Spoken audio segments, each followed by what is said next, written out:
What is going on, everyone? It's Sam from All Sports Culture, back at it again, bringing you my 2020 NFL Mock Draft Week edition. And now, this time around, it includes trades. Now, I don't want to waste that much time, so I'll say this quickly. This mock was based on what I expect to happen, but also blending in a bit of my personal big board rankings. If you would like to see my top 50 big board, here it is. So, I'm not saying I would make all of these picks personally. So, for example, I don't think Justin Herbert is a first round talent, as you can see, but he is more than likely going to go in the top 10. So, I'm not going to put him in the top 10, if you get what I'm saying. This virtual draft is going to be really unpredictable this year. So, honestly, anything can happen. Anyone could go anywhere. So things like that will be addressed in this mock. A good chunk of these picks are based on certain reports, rumors, my personal speculation, and my own rankings. So with this time around there being trades in this mock, I decided to use the Pro Football Network mock draft simulator along with a draft pick value chart. So if the trades seem off, well, the simulator let me do it. I tried the best I could to make these deals work for both sides, so if anything seems a little off, I tried my best. Make sure you guys let us know in the comments below your thoughts on the mock, and also don't forget to like the video and subscribe to All Sports Culture here on YouTube while you are at it. So with all that being said, let's jump right into this mock draft. With the first pick in the 2020 NFL Draft, the Cincinnati Bengals are selecting Joe Burrow, the quarterback out of LSU. Do I even need to explain this? It's gonna happen, so I'm not gonna waste your time. At the second pick, the Washington Redskins are selecting Chase Young, the edge rusher out of Ohio State. Again, I really don't need to explain this pick. He's the best player in this class, in my opinion, and he will make Washington's defensive line even better than it already is. It's a no-brainer selection. With the third selection, the Detroit Lions actually are not going to trade down like many have speculated. I have them just straight up taking Jeffrey Okudah, the corner from Ohio State. Here we go again. Okudah is the pick for the Lions, who desperately need a cornerback after trading Darius Slay. He does so much of what Matt Patricia likes to do exceptionally. Now, I didn't really see a trade opportunity here that I liked. I think Okudah is who the Lions are set on taking unless somehow Chase Young drops to them. Do not risk another team jumping up to get him if you trade down, because I think that is a very real possibility with the Giants being open for business trading down this year. And with that being said, we are having our very first trade of the mock. The Los Angeles Chargers are moving up to number 4 overall with the New York Giants, and they are going to be sending their 6th overall pick, their 2020 second, and a future 2021 third round pick for the 4th overall selection. And they're going to be taking Tua Tagovailoa, the quarterback out of Alabama. This Chargers roster is good enough in order to contend right now. All that they are missing is that quarterback to take them over the top, and that is easily Tua, who is my clear quarterback 2. The Chargers absolutely need to jump Miami in order to make sure that they get their guy. And I am just not that big of a fan of Justin Herbert, so I think this trade-up scenario is a very easy decision for me. Now, I know his medicals aren't the best, but the new norm in the NFL is to capitalize on a quarterback's rookie contract, and Tua is the perfect guy to rely on to give your franchise a boost. Standing pat at number 5, I have the Miami Dolphins selecting Justin Herbert, the quarterback out of Oregon. I truly believe that Miami is okay with either quarterback. Now, personally, I would go all out and try and get Tua, but it seems as if they want to retain as much of their draft capital as possible. Though I don't like Herbert, he is going to more than likely be 3rd, even the 2nd quarterback off the board, believe it or not. So Miami gets their franchise guy and manages to retain that draft capital that they traded all of their quality players in order to acquire. Back on the clock at number 6, we have the New York Giants, who traded down with the Chargers, and the Giants trade back from 4 and still get the guy that they are rumored to get. Isaiah Simmons is the pick here, and he is just the definition of a defensive playmaker, and that is exactly what the Giants need on that side of the ball. Simmons is my third overall player in this class, and I truly believe that if you use him correctly, that you are going to get an absolute star in this league. Just please, New York, don't just slot him in at inside linebacker and expect him to just do fine. You have to utilize him in a variety of ways like he is meant to be. Gettleman's job is on the line, so by essentially acquiring free assets and still getting the guy that you wanted all along, should hopefully keep his head above water. Now, you could make the case for an offensive tackle, which I totally agree with, but this tackle class is really deep, and Simmons is just too talented of a prospect to pass on, in my opinion. With the 7th pick in the 2020 NFL Draft, the Carolina Panthers will be selecting Jedrick Wills, the offensive tackle out of Alabama. I thought about a lot of trade down scenarios here, but I just couldn't get anything to work with some teams. The Panthers' offensive line is still not in good shape. They traded for an old man, Russell Okung, and I still dislike that trade immensely, and they need to improve. I considered other options like Derek Brown or Javon Kinlaw, but I just think the value for a top tackle in this class far outweighs a defensive lineman. Wills is an immediate starter for them, and they need to protect their new quarterback in Teddy Bridgewater. You can find another great defensive lineman at the top of the second. There's no offensive tackle that comes even near Wills in the second round. At number 8, we have the Arizona Cardinals, and wait! We have a trade! The New York Jets are moving up with the Arizona Cardinals. They are going to be trading pick 68 and pick 79 and 11th overall for the 8th overall selection. So the Cardinals move back and try and recoup some capital that they lost in the DeAndre Hopkins trade, and the Jets move up to select my number 2 tackle in this loaded class, which is Andrew Thomas. Probably the safest tackle prospect in this whole class. He may not have the highest ceiling, but what the Jets need now is an all-around tackle who can do everything well, which is exactly who Thomas is. You definitely need to protect Sam Darnold, and I'm just not comfortable taking someone like Mekhi Becton for them. They need someone that they know will be solid week 1, which is exactly what Thomas is. And I'm just not comfortable putting Chuma Edoga on that left side because he was bad there last year, and you don't want George Fant being your primary left tackle. Let's just say that. With the 9th pick in the draft, we have the Jacksonville Jaguars with their first of 2 first-round picks.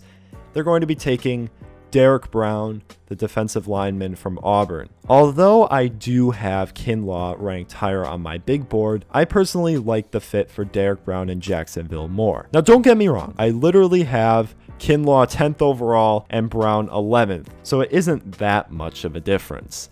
The Jaguars cannot stop the run at all in 2019, and Brown is just an elite run stuffer, and I see him as a Snacks Harrison type. Well, he will be a quality defensive lineman for a decade. His fit next to Josh Allen is pretty perfect in my eyes, so this pick would be a home run by the Jaguars in their rebuild.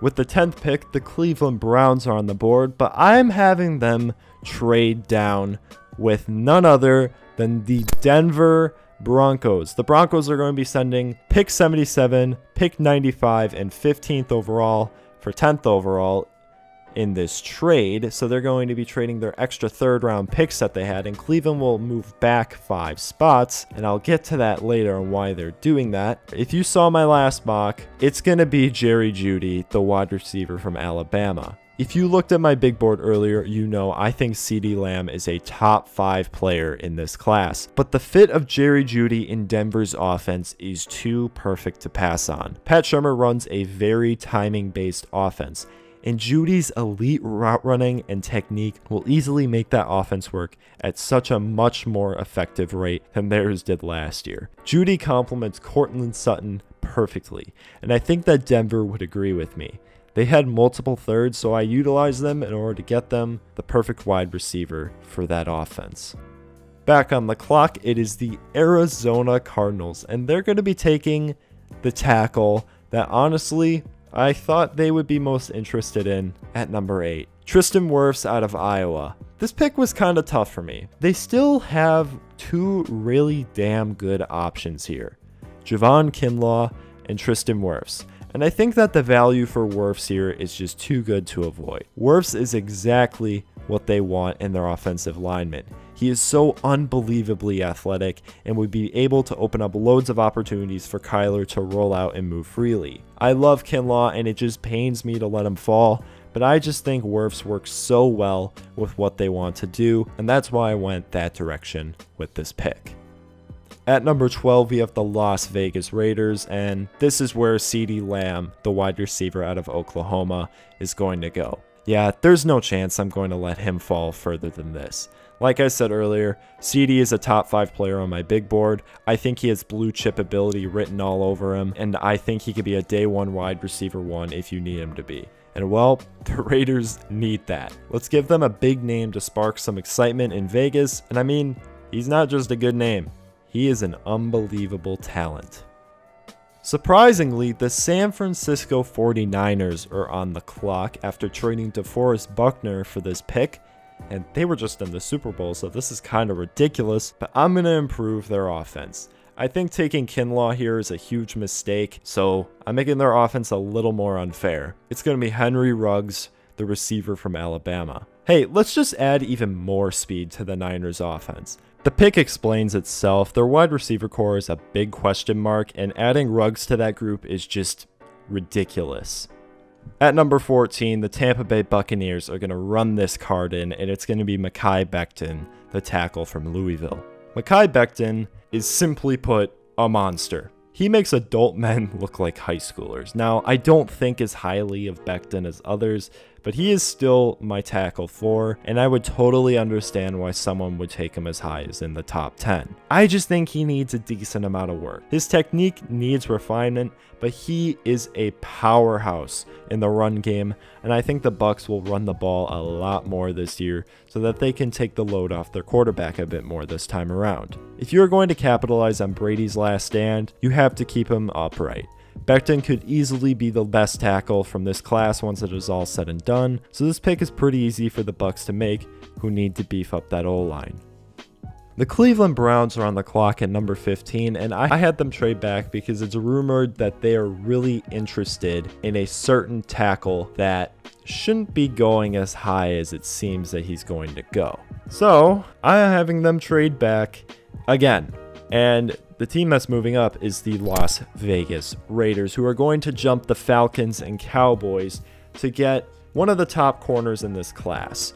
They're going to be trading pick 81 and a 2021 4th along with 19 overall for Browns' 15th overall selection. And the Raiders are going to be taking CJ Henderson, the corner out of Florida. CJ Henderson is universally corner 2. Now, I don't agree with that, but this is what I think will happen. The Raiders need a guy on the outside across from Trayvon Mullen, and Henderson can be their cornerback 1 for the future. Now, CJ had a disappointing 2019, but he is still an exceptional talent, and that should easily translate to the NFL. The Raiders coming out of this first round with CeeDee Lamb and CJ Henderson is a huge win in my book. The board fell pretty nicely for the Atlanta Falcons at 16, who are going to take a top 10 talent in my eyes, Javon Kinlaw, the defensive lineman from South Carolina. This is where he's finally going to go. I had him in my mind for a lot of teams leading up to this selection, but he's perfect for the Falcons to plug and play immediately next to Grady Jarrett and newly signed pass rusher Dante Fowler. This cornerback class is pretty good, and I considered Fulton here, but Kinlaw is just awesome. That's all I can really say. Atlanta's offense is a good enough spot right now for them to load up on defense because their defense was just atrocious last year, and Kinlaw is exactly what it means to load up. With the 17th pick, the Dallas Cowboys are selecting Christian Fulton, cornerback out of LSU. This is where my personal cornerback 2 is going to go. Fulton is an excellent corner who can provide a variety of different coverage options, and he will definitely ice the wound of losing Byron Jones. I nearly traded back here, but I like the value too much for Fulton to pass up on. At number 18, the Miami Dolphins are selecting Josh Jones, the offensive tackle from Houston. I tried at least 3 different times to trade up into the top 14 with Miami so that I can jump some of those tackle needy teams in order to get one of those top 4 guys. But I just couldn't make anything happen, and none of those deals seemed to make sense for the teams on the other end. So I have them sitting still and taking Jones. And he seems to be the consensus 5th ranked tackle among analysts all over. I'm not as high on him as most, but I like him a lot. He's an automatic upgrade to this terrible Dolphins offensive line that needs a ton of work. I think this could be a trade down spot for Miami if they end up trading up for Tua so that they can recoup their losses. But ultimately, I think the team behind the Dolphins right now would select Jones at 19, and I wouldn't risk it. The team that actually now is behind the Dolphins is the Cleveland Browns, and now I'm not having them trade back for a 3rd time.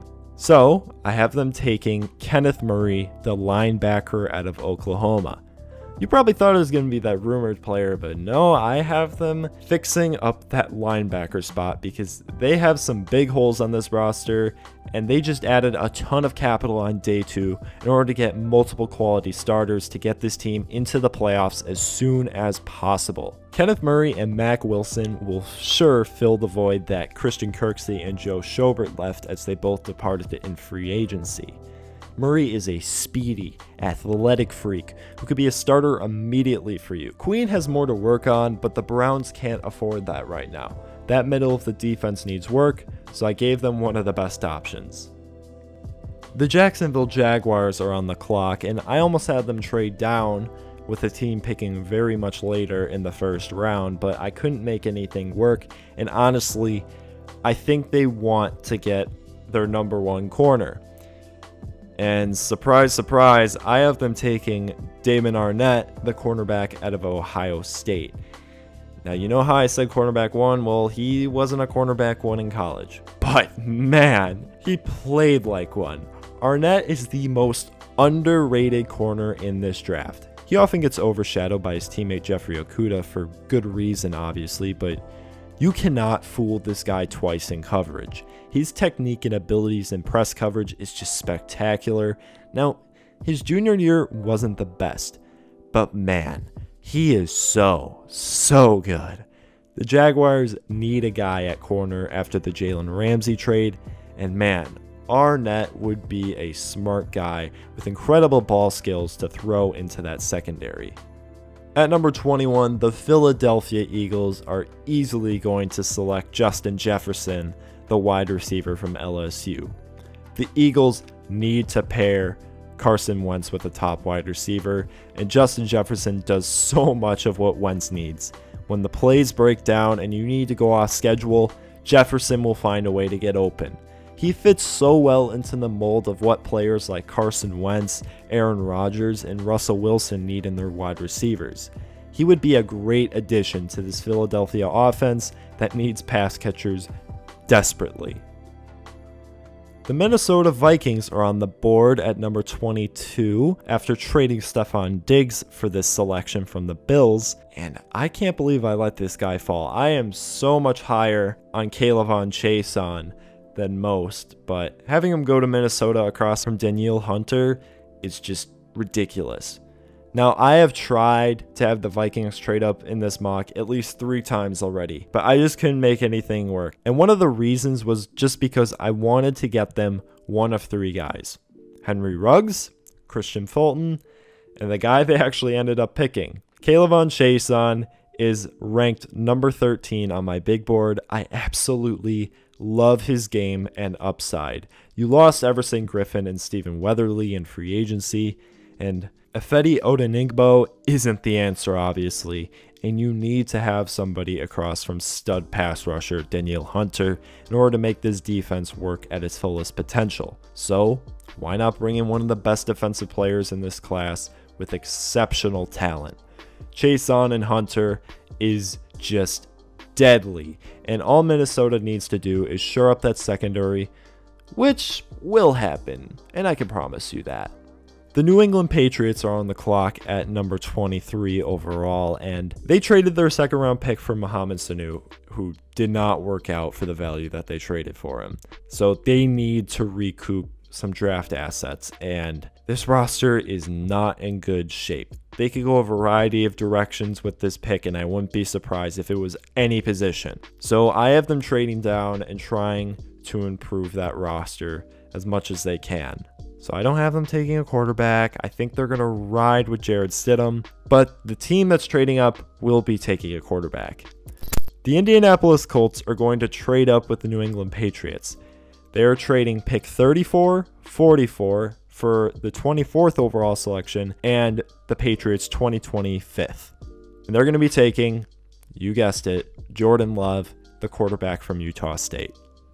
I really like the Colts roster in their current state, and I think that they are in a very good spot to win the AFC South. And man, I also really like this quarterback prospect. The Colts are going to jump the Saints in order to take their quarterback of the future. I actually like what Jordan Love has to offer more than Justin Herbert. I actually have Love ranked 13 spots over him on my big board, but he needs to develop for a year or two, and the Colts can afford to do that. I just think if anyone in the league can develop Jordan Love properly, it is Frank Reich, and I absolutely adore the fit in Indy. The New Orleans Saints are on the clock at pick 24, and the Saints are easily the most complete roster in the NFL. So they could honestly just take whoever they want. But the hole that I see that's kind of big, it's not really big, I'm just overblowing it. It's that linebacker spot next to Demario Davis. So I have them taking someone who isn't very far. Patrick Queen, the linebacker from LSU. Queen complements Demario Davis in every way. He's extremely young, and the Saints can afford to bring him along and fix up his shortcomings, but this kid excels in coverage. The Saints could use an influx of talent like that in the middle of the field, and this pick makes all the sense in the world. The Minnesota Vikings are back on the clock at number 25, so I have them taking the cornerback that I trusted was going to happen. It's going to be Jeff Gladney, the corner from TCU. Gladney is everything Zimmer loves in a corner, and honestly, there isn't really much more to say. His fit in Minnesota is just really obvious in my eyes. And just like that, the Miami Dolphins are back on the clock, and again, I have them fixing their offensive line. But this time on the interior, it's going to be Cesar Ruiz, the interior offensive lineman from Michigan. So you get Jones and now Ruiz to protect Justin Herbert. They need to fix that O-line, and man, getting those two in the same draft would be huge. You spent a lot of money on the defensive side of the ball in free agency, so now it's time you gave the offensive side its fair share. Now, I expect something like a running back and a safety from their 2 seconds, and honestly, if they could walk out of this draft of the first 2 days with these first 3 picks, and then players like Swift or Dobbins, and then someone like Ashton Davis, Antoine Winfield, or Grant Delpit, who could play that versatile chess piece that Minka just refused to play, that is a huge win for the Dolphins in this draft, despite me not being that big of a fan of the Justin Herbert pick. It wouldn't be the NFL draft without the Seattle Seahawks trading down. So I have the Cleveland Browns moving up to select, you guessed it, Ezra Cleveland, the tackle from Boise State. So Cleveland's going to be sending pick 41, pick 74, and pick 187 for Seattle's 27th overall selection. Cleveland utilizes one of those picks that they got from trading down so that they can move up and get the guy that they are heavily rumored to select. Now, I don't think Ezra Cleveland is worth a first rounder, but I can see the appeal. The Browns coming away with Kenneth Murray in Cleveland in the first round is huge. It fills 2 huge holes they have, and now they still have extra day 2 picks that they can utilize and beef up the rest of their roster. Drafting one of those top safeties I mentioned before should most definitely be on their radar in the second round. You want to talk about an unfair pick? Let's talk about an unfair pick. The Baltimore Ravens are selecting Laviska Shenault, the wide receiver from Colorado. Laviska in Baltimore is ridiculous to think about. The Ravens would have way too much fun scheming Shenault multiple opportunities for chunk plays. His route tree may be limited, but he offers such unique qualities that the Ravens could easily exploit to the fullest. This is one of those picks where the league is just like, man, how did we let that happen? Laviska has had a recent fall around draft boards, and I just don't understand it. I guess his medicals are a little bit of a red flag, but his doctors are saying that he is going to be 100% soon. He is a top 20 talent on my board, and if he ends up in the right system, like for say Baltimore, San Francisco, or Green Bay, he would just be lightning in a bottle for teams to unleash. The Titans really need to fix their cornerback position, so I have them taking AJ Terrell, the corner from Clemson. I still don't understand why Logan Ryan hasn't signed with anyone yet. Maybe that's because this nickel class is so great, but AJ Terrell is an exceptional add to this Titans secondary. The kid is just sticky in man coverage, and throughout his career at Clemson, he developed a ton. He still has some things to shore up, but his ability to bait quarterbacks is going to be extremely useful in a division that has some talent at that position. The Green Bay Packers could go a variety of directions with this pick. They signed a lot of band-aids in free agency to allow them to be flexible in the draft, but I have them taking a position that is overly mocked to the Packers as of late. It's a wide receiver, and it's going to be Denzel Mims out of Baylor. Mims just screams Green Bay Packer to me. He fits their athletic thresholds and abilities that they love, and the man is just a freak. He's a great teammate and a fantastic option to go up for those contested catches. His ball skills are incredible. He is a little handsy when he tries to create some separation, and he does struggle a bit with drops, but Mims just has such physical dominance that I think he can complement Devontae Adams well. Mims is a combine warrior that skyrocketed his stock, but I think he is well worth a late first despite some of his shortcomings, and I'm sure playing with Aaron Rodgers will help with overcoming those. As I said in my last mock, the San Francisco 49ers more than likely will not have this pick on draft night, and them having the 13th overall selection makes it even easier of a decision for them to trade down here. So the New York Giants are going to move up to number 31 after trading pick 36 and pick 99 to the 49ers, and they're going to be taking Lucas Niang, the tackle from TCU. The Giants will be taking the most underrated tackle prospect in this class. Niang is a damn good selection. His 2018 tape is just ridiculous. It does suck that he played through 2019 with an injury, because I truly believe he would be in the discussion in the top 15 had he not been hurt. So with the Giants getting their playmaking defender in Simmons over one of the top tackles in this class, I have them moving up in order to take my personal tackle 5. Gettleman needs to protect franchise quarterback Daniel Jones, and I think Niang would be a huge body to put on that offensive line that is so questionable. And with the last selection at number 32 overall in the 2020 NFL Draft, your Super Bowl champion Kansas City Chiefs are getting the steal of the draft, in my opinion. They're going to be taking AJ Epinesa, the edge rusher from Iowa.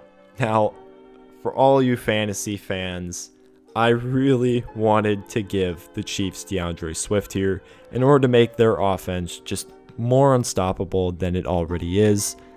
But they did indeed lose Emmanuel Ogbah in free agency, and they have to have someone line up on the other end from Frank Clark, who had a very underwhelming campaign for them after they paid him. Enter Epinesa. I love AJ's game. I have him ranked 16th on my big board, but his poor testing stacked on top of his underwhelming 2019 seems to be hurting his stock. This pick is the definition of the word steal for the Chiefs in my eyes. I honestly don't understand how I let this happen, but I love it. And the NFL should be terrified if this does indeed happen.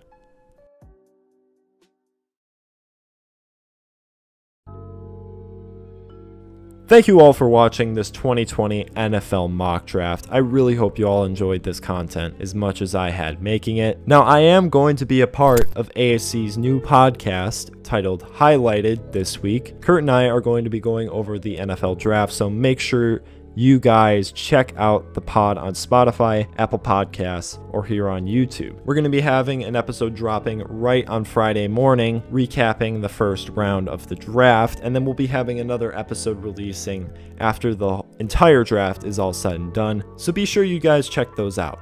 Also coming in the near future will be something very similar to our previous 4-part series, so I'm going to be grading every team's draft, so stick around to see that in the near future. Don't forget to like the video and subscribe to All Sports Culture here on YouTube in order to keep us making content like this.